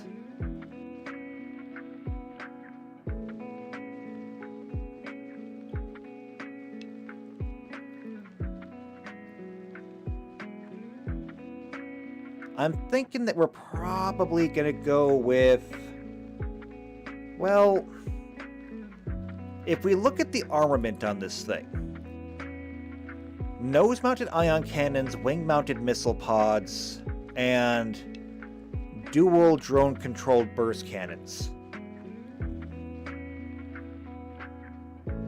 I'm thinking that we go with a large one so that we can incorporate all this stuff. And this is not even getting into the smart missiles, because we just can't fit everything on there. So actually, you know what? Maybe we don't even try. Maybe we don't even try. We'll skip the armaments entirely. And we'll let you, as the players, pick and choose what you want to put on your Barracuda. And we're just going to worry about the stats for the jet. So we are going to go with a medium. Okay, we're going to go with a medium flying vehicle. Medium flying. Now, because it is flying. Oh, and JP says, it's okay if the 12 passengers are ammo crates. Look, you don't even have to joke about it. There's literally rules for that. If we come over here, and we go up, passengers and cargo. Any passenger space may be swapped out for a cargo space at 20 bulk per passenger, or vice versa. So you don't even need to joke about it. You can turn your 12 passengers into 240 bulk worth of ammunition. Just know that when you blow up, I'm going to make you roll for every single piece of exploding ammunition that you have. Which, by the way, in case you think I'm joking, I literally did this to one of my players. I mean, long story short, they were infiltrating this mansion of a rich lord. Okay, they're infiltrating his manor. And they're trying to sneak around. The problem is that players are rarely as sneaky as they think they are. So they got the attention of the guards, and the guards, because, you know, the manor is dark, it's nighttime, they're carrying their swords and they're carrying torches. And so, when my players all start the fight, they all start trying to disarm them. And one person actually does manage to disarm one of the guards of his sword, forgetting entirely that that torches are still considered a weapon. So instead of, you know, picking up his sword, he just starts swinging his torch. Well, here's the thing. Every time you get hit by a torch, you have to make a reflex save versus catching on fire. And so, it's a really easy save, usually, but sometimes you roll poorly. Well, my dwarf was fighting one of these guys, they hit him, and he caught on fire. Now, the turn that you actually catch on fire, you don't really have to do anything. However, the turn after that, you have to start making rolls to see how much damage you take and what equipment you have survives. And the way I do this, to make this very, very quick and simple, is I simply say, number one, make a reflex save to see if you can put yourself out. And he's like, okay, I make the reflex save, I failed the reflex save to put myself out. It's like, okay, then I'm going to roll 1d6, you take this much damage. Okay, now, how many items do you have in your inventory? And so he goes to his inventory, he counts, he's like, I got 1, 2, 3, 4, 5, 6, 7, 8. I think he said he's got like 17 things in his inventory. It's like, all right, I need you, because the DC for this is, this number. Just roll 17 d20s, and we're looking for, I think it was 15 up. Okay? So he rolls the dice. He actually rolls pretty well, but he's got a lot of less than 15s. I said, okay. Now, I'm not going to do this one at a time. I'm just going to say you have 17 items in your inventory. Every failure is going to get 1d17. So let's say that he had to roll like 9 d17s. Roll the d17s and see what burns up, what's destroyed. So he rolls the dice. My dwarf was a gunslinger, carrying several kegs of black powder. And when one keg goes up, the rest of them go up.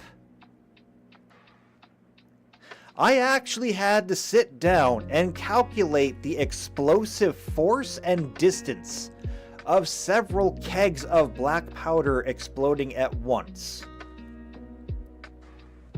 The end result is he actually vaporized a certain amount of stone within like 15 feet of him. He blew open the entire middle section of the manor, and just in having the damage every 5 feet, okay? So every time I draw in another ring around him, I have the damage. He was doing potentially lethal damage up to 60 feet away.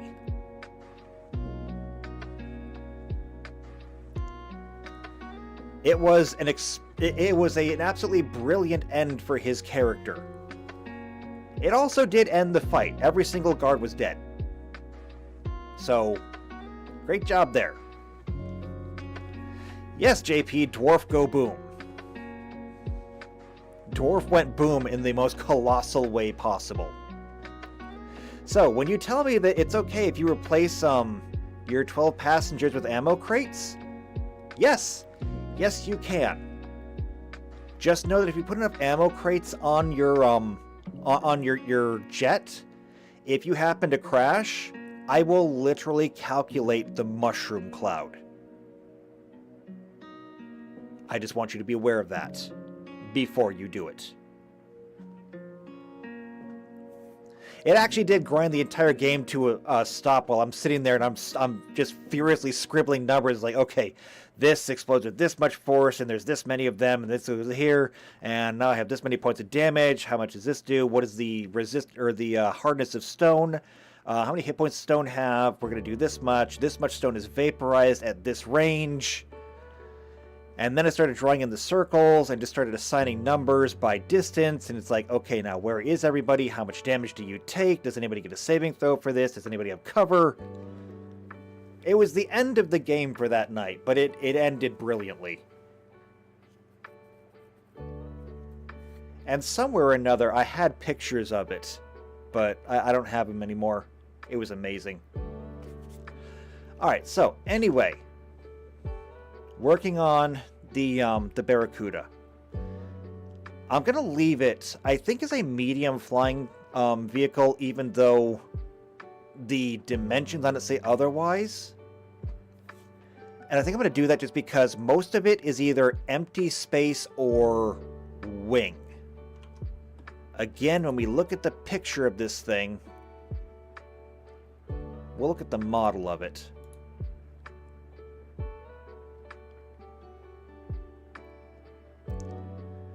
Tuck says, I want to see pictures of the dwarf exploding. I will see if I can possibly track them down.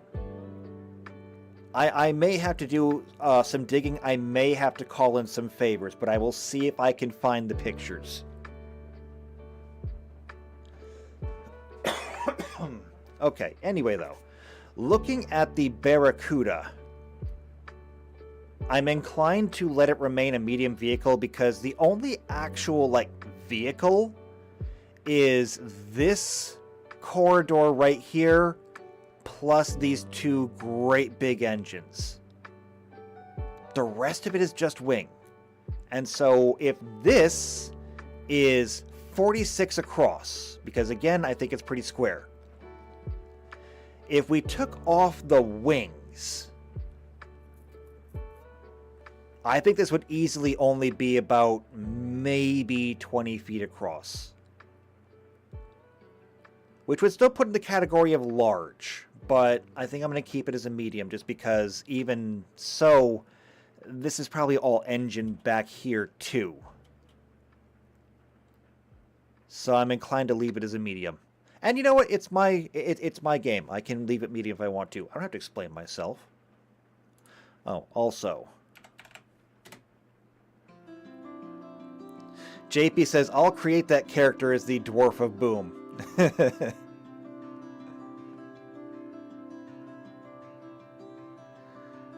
Oh, and Tuck says, I'm scared. There's a reason I don't have pictures of the events that happen in my D&D games. What magic does SK have? I have this magic called print screen. It was not a real-life D&D game. It was all done in Roll20, but I had the map, and I literally just sat there and just started drawing circles around the dwarf and said, these are my blast ranges. And I just kept drawing circle after circle after circle after circle. And then I said, everything inside of these circles is vaporized. Period. If it's vaporizing stone, it's vaporizing everything. Okay, there is nothing left. Everything inside of these rings is dead. No, you don't get a saving throw. No, I don't care what you say about it. No, I don't care that you're crying. Everything in these rings is dead.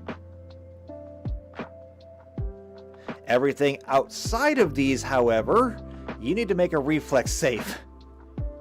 You better roll well.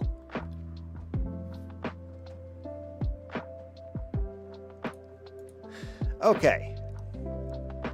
So let's take a look at these. Now, in terms of speed. Now, this is going to get really hairy.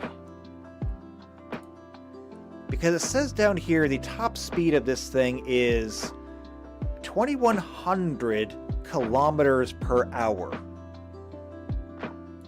So how fast is that? Speed. Kilometers per hour. 2,100 kph is roughly 1,300 miles per hour. Now let's go back to flying vehicles and compare. These flying vehicles go 140, or no, wait, this goes 30 miles per hour?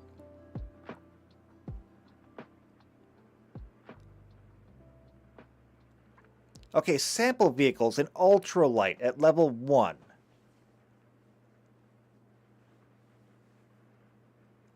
Okay, I don't... does that sound right for an ultralight? I mean, maybe?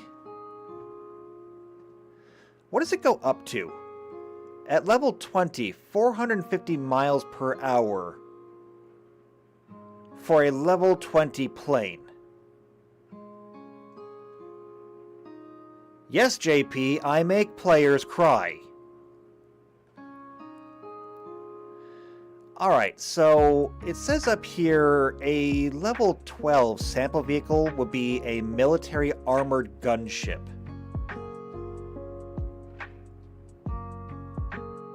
I don't know how to feel about this. But here's an example. Military scramjet. This thing has a max speed of 940 miles per hour. Or 2,800 miles per hour with a scram booster. Let's look at the modifications on this thing. So, advanced materials, okay. Fast. Fast is a thing. Let's look this up. Okay, fast. This increases the base speed by 75%. This can be purchased a second time, increasing the speed bonus by 150%. Taking it a third time essentially gives the vehicle extreme speed, generally donated by a very noticeable thruster and or engine system. On the ground, this vehicle would be seen on extreme racing or drag racing systems, effectively giving it 300% speed increase for minutes, double its size.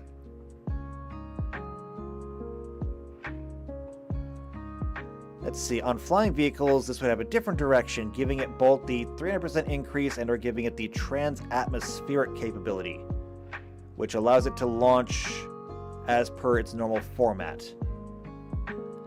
And Tuck says, have you not watched the streams of Blizzard? It's amazing Blizzard hasn't broke down crying, and I'm on Blizzard's side. Yes, you should go watch it. I'm absolutely horrible to her. I mean, it's just verbal and emotional abuse on a daily basis.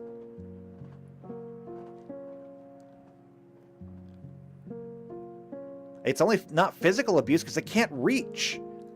I tried throwing a rock. Can't even throw a rock down to the end of the street, much less halfway across the continent.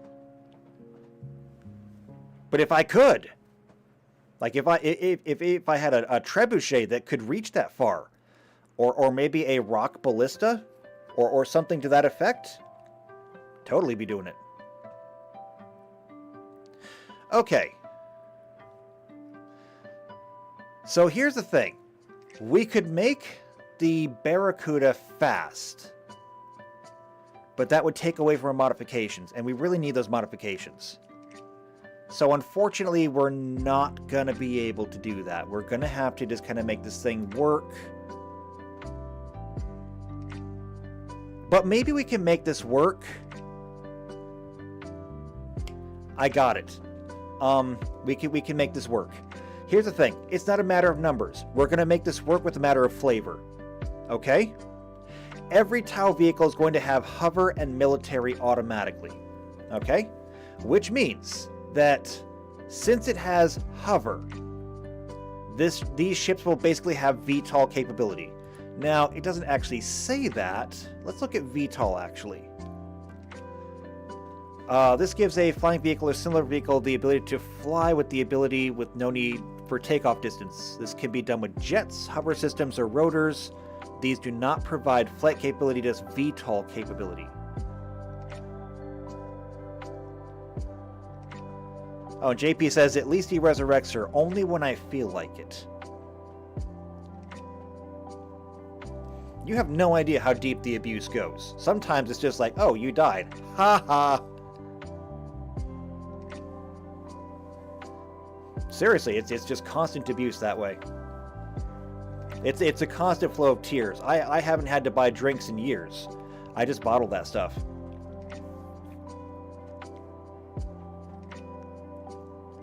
Okay, so we don't need VTOL on this. We are just going to stick with having hover, which means that this thing will be able to hover in place, and it'll be able to maneuver however it needs to. So we can actually keep this. Now, we can also, in terms of flavor, keep the, 1,300 miles per hour speed that this thing has at top.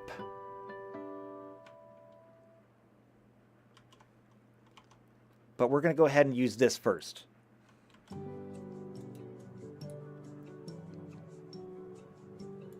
Now, armor is going to be 10 each.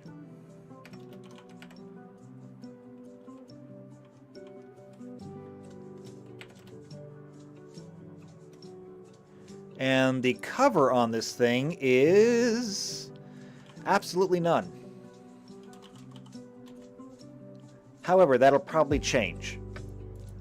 For HP, it's got 5 and it's broken at 4. For hardness, it only has 2 because it's a jet. As for its attack, the collision is going to be, since this is only medium, DC 13. And it's going to do 4d6. Other attacks will have to be added in as you will. Pilot is going to be... or that's piloting. The piloting is -1, -3.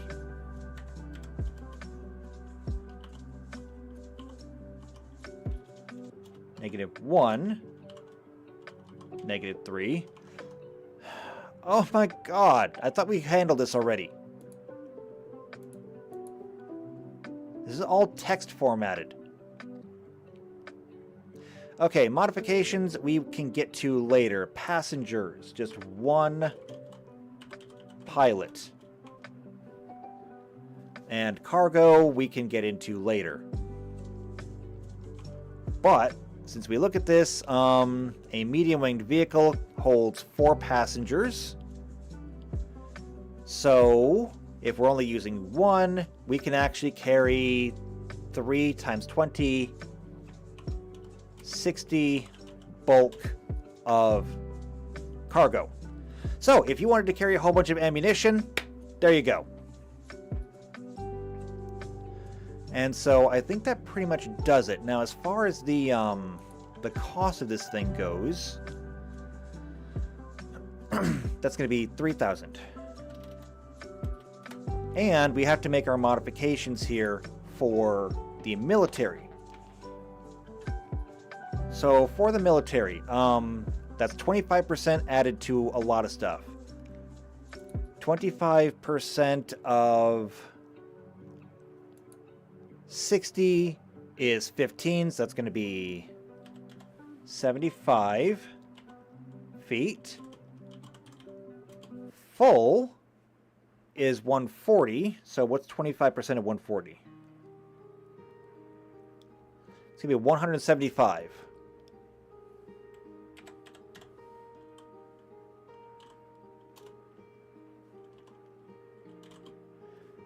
And this thing was going 30 miles per hour.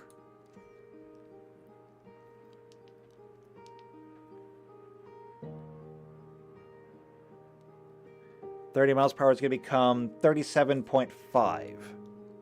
So I'm just going to call it 38.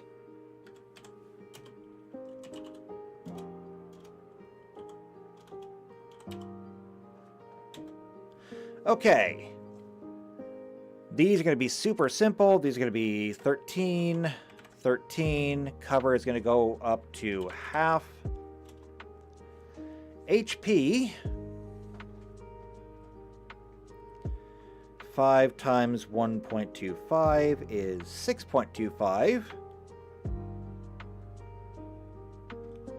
So it's going to be 6 and 5. The hardness is going to go up by 25%, so it's actually just not going to change. The collision doesn't change, the piloting doesn't change, this stuff doesn't change, so everything else looks pretty good. So now we just got to figure out how much does this thing cost. And that is going to be 3,000 credits times 1.44. This thing with nothing else on it at all is going to cost 4,320 credits. Which seems like a good deal until you really start adding this stuff in. Because every single weapon that you put on this is going to cost you a minimum of 4,500 credits. and it's going to get expensive very quickly. But doesn't matter. There is our Barracuda. So now you can hop into the skies and blow things up. Now we still have a whole bunch of others to do, but unfortunately we are out of time for today. So we come back, we will go to the Manta, and the Manta's going to be... The Manta's going to be a lot. Because the Manta is supposed to be just this enormous vessel. Yes, alongside ballistic suits, they are the Tau's nearest equivalent to an Imperial Titan or Orc Gargant. There's a lot here that we need to go through. Even though it says it has a crew of 8. So we know it's going to be pretty big as is. And that's just the crew. That's nothing about how many people it can carry or what else it has on it. It also says down here, it's also a small spacecraft. So we may have to do 2 separate stat blocks for this thing. I don't know yet. We're going to have to work that out. It's going to take a while. This one is going to be a project. I mean, if you're not here for the very complicated ones, if you're not here for the ones that we really have to sit down and discuss and like waste a lot of time on, maybe you don't want to come next week. But that's what we're looking at here for the Manta. Anyway, though, like I said, that's all we got time for today. So, we got through several vehicles, we got tanks done, we got our small craft done, we got our first flyer done. We are well on our way to getting to our battle suits. We just have a lot of different aircraft to go through. If we can get the aircraft done next week, then we get to do battle suits the week after, and they're going to be the most fun. So, if you want to be here for that, make sure you subscribe to the channel, hit the bell icon, that way you get notified before the stream comes out. Or possibly get notified afterwards. I'm not sure how that works. I think you get notified afterwards. Otherwise, though, if you know somebody else who's also into, if you know somebody else who's also into 40K or Starfinder, share this video. Just share it with them. You don't have to make them watch it. Just share it with them. It's fine. And if they ignore me, it's their loss. But if you don't want to ignore me, then leave a like on the video, leave comments down below, either in the chat, in the comments, or on the Discord. Speaking of the Discord, if you want to join in this game when it comes around, you got to be on the Discord. So go to the Discord, go to the Behind the Screen channel, and send me your information. Send me your information, then I can put you into my roster and I can start making teams. Because that's how that works. I got to get everyone together, get their availability, then I can make teams of people who have similar availabilities. I'm playing matchmaker here. People used to get paid for this kind of thing. Me? I do it for free. Why? Because I like ya. So, join the Discord, let me know what your availability is if you're interested in playing, but otherwise I will see you next time for more Starfinder, more 40K, and just more fun in general. And until then, take care.